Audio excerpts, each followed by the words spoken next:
म्हणजे अक्कलकोटचे श्री स्वामी समर्थ महाराज. छोटा शंकर खेळत असताना तिथे श्री स्वामी समर्थ प्रकट झाले आणि त्या बालशंकराला स्पर्श दीक्षा दिली. त्याला आशीर्वाद रूपी आदेश दिला.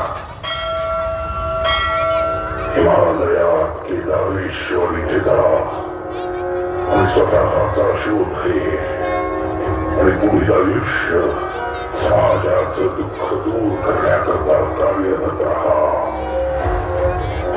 त्यानंतर केदारेश्वरापासून सुरू